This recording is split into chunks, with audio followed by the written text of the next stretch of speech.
امریکہ کی اور نیٹو کی حکومت رہی 20 سال. آپ کو ابھی یاد ہے کہ 30 اگست 2021 کو وہ وہاں سے کیسے بھاگے ہیں. جی سب یاد رکھنا چاہیے کہ کیسے بھاگے ہیں. اس کے 6 مہینے کے اندر آپ نے یہ پرووک کر دیا ان کو، رشنز کو، یوکرین میں، کہ بھائی کسی طرح، کیونکہ اس وقت جھگڑا جو بنیادی ہے وہ یہ ہے کہ ایک ہیجمنی، ویسٹ کی ہیجمنی ختم ہو رہی ہے، ملٹی پولر ورلڈ آ رہی ہے. اس کو ریزسٹ کرنے کے لیے، اس کے لیے ان کے تو جانوں کے لالے پڑے ہوئے ہیں اسرائیل کے، کہ اگر یہ ملٹی پولر ورلڈ آ گئی اور امریکن سپورٹ جس لیول پہ نہیں مل سکتی تھی وہ نہ ملی تو اسرائیل کا ہوگا کیا؟ یا آئندہ وہ جینوسائیڈ نہ کر پائیں گے جو کر دیا انہوں نے پچھلے، کیونکہ اب وہ ان کا امداد دینے والا ہی اس کے اندر بس اتنا ہی ہے کہ وہ جا کے پکڑ لے آئے، لیکن سرکار نہیں بدل پائے وہ. سر، کہ کیا آپ کا یہ ماننا ہے کہ اسرائیل اپنے ایگزسٹنس کو بچانے کے لیے ان سب معاملات میں دخل دے رہا ہے اسی وجہ جی، اس کو مستقل جنگ چاہیے تاکہ لوگ ادھر دیکھتے رہیں. اندر ان کے یہاں بہت زیادہ گڑبڑ چل رہی ہے.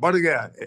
اور یہ اب آئندہ، یہ میں بہت ہی، میری کوئی 50-55 سال کی ایکسپیرینس ہے. جی میں آج یہ میں کہہ رہا ہوں، اب یہ کبھی اس طرح کا جینوسائیڈ نہیں کر پائیں گے، کیونکہ نہ ان کے جو بیکر ہیں امریکہ، نہ ان میں یہ قوت ہے، نہ ان کے بیکرز جو یورپ میں ہیں ان میں وہ قوت ہے، اور یہ خود بھی گھبرائے ہوئے ہیں.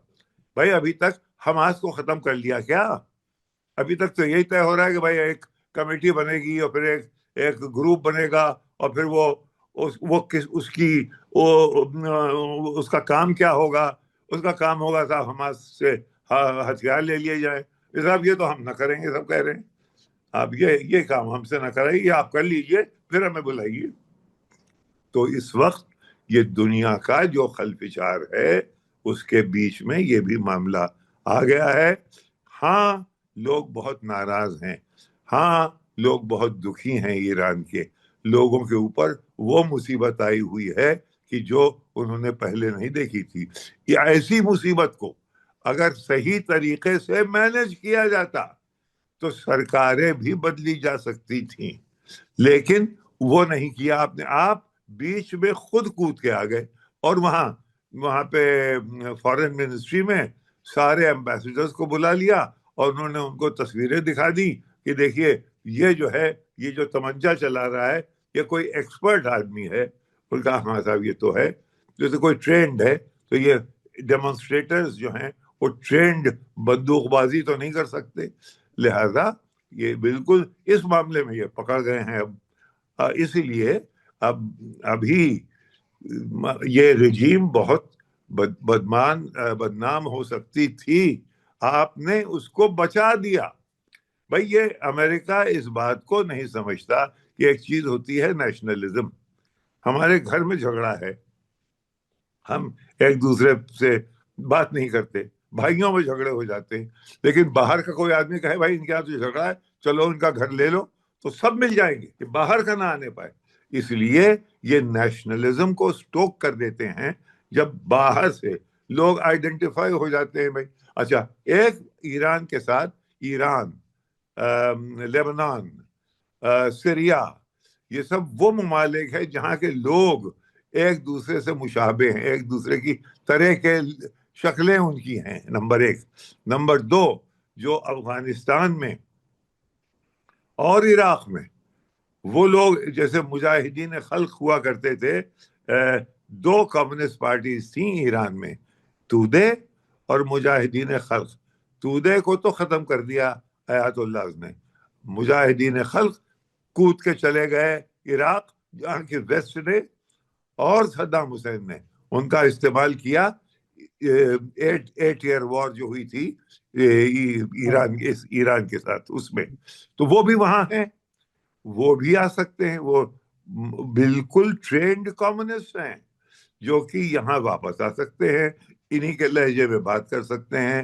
اور وہ ہیں ہرات سے لوگ آتے ہیں، اور ادھر افغانستان سے تو یہ تمام لہذا اس کو آئیڈینٹیفائی کرنا لوکل ایجنٹس کو اور لوکل لوگوں کو صرف ان کے اوپر آ جاتا ہے جو کہ لوکلی ہوں. وہ کہے صاحب یہ اس محلے کا نہیں ہے.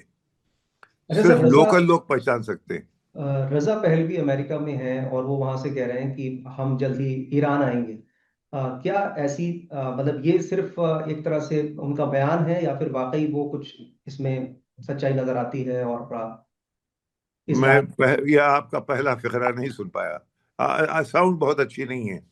رضا پہلوی کا کہنا ہے امریکہ سے، جو کہہ رہے ہیں کہ ارے اب دیکھیے رضا پہلوی، یہ ہر جگہ آپ نے یہاں سنا ہوگا کہ جب تک نیپال میں جب کوئی جھگڑا ہوتا ہے تو وہاں راجا کی ایک پارٹی نکل آتی ہے، ایک راجا کی پارٹی آ جاتی ہے.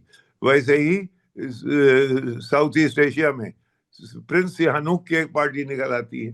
یہ کہ جب کچھ نہیں چلتا تو یہ پرانے فیوڈل افیلیشنز کے اوپر ڈپینڈ کرنے لگتے ہیں. تو یہ ہے کہ اب اس میں کچھ نہیں چلا تو بھائی شاید ہمارا موہرا، انہیں اپنا موہرا چاہیے. اور ہمارا موہرا کون ہے؟ ہمارا موہرا یہ بھی ہو سکتا ہے بادشاہ اگر آ جائے بھائی نہیں کوئی چال چل رہی تو شاید یہی چل جائے. تو ایک انہوں نے یہ بھی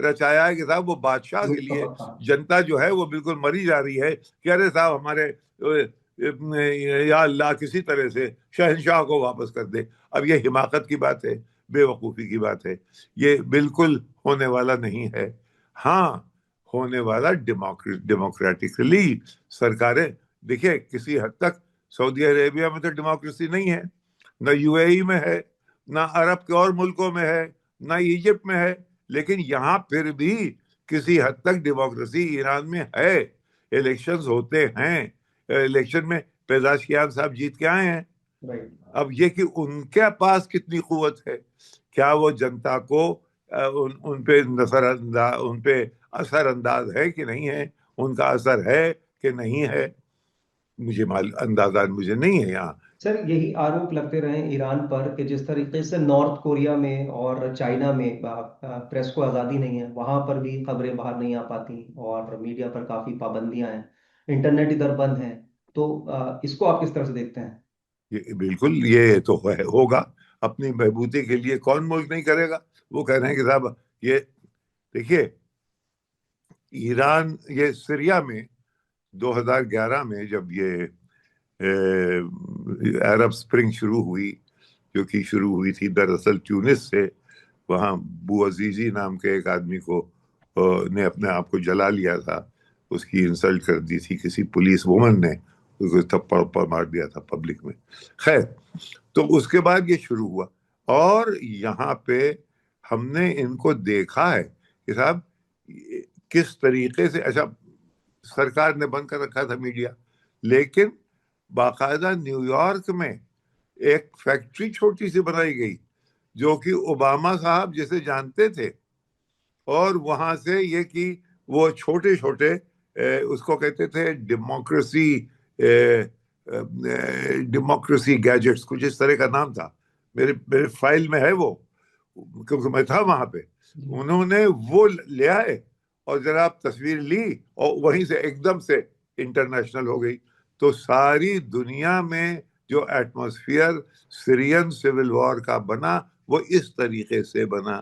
یہی کوشش ہو رہی تھی یہاں، لیکن یہاں کے سرکار نے اس کو جیم کر دیا جلدی، اس لیے وہ بات آگے نہ بڑھ پائی ہے ابھی، میرا اندازہ یہ.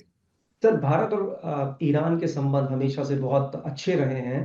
ابھی جو حالات ہیں اس کے بعد بھارت کا کیا رخ ہونا چاہیے؟ کیونکہ امریکہ کا یہ ایسے ہی فزل آؤٹ ہو جائے گا، اور اگر یہ کہیں فلیئر اپ کر گیا اور یہ جنگ کی شکل اختیار کر لی، وہ اسرائیل ابھی ہونے نہ دے گا. جنگ کی شکل اسرائیل ابھی نہ ہونے دے گا، کیونکہ ان کے ایران کے پاس پیسہ تو نہیں ہے، بازار تو خالی ہیں، لیکن میسائلز ہیں. یہ ایک کانٹرڈکشن ان ملکوں کا ہوتا ہے جو کہ بیک ٹو دا وال ہوتے ہیں، کہ وہ اپنا ساری دولت اسلحوں میں خرچ کر دیتے ہیں. نتیجہ یہ ہوتا ہے کہ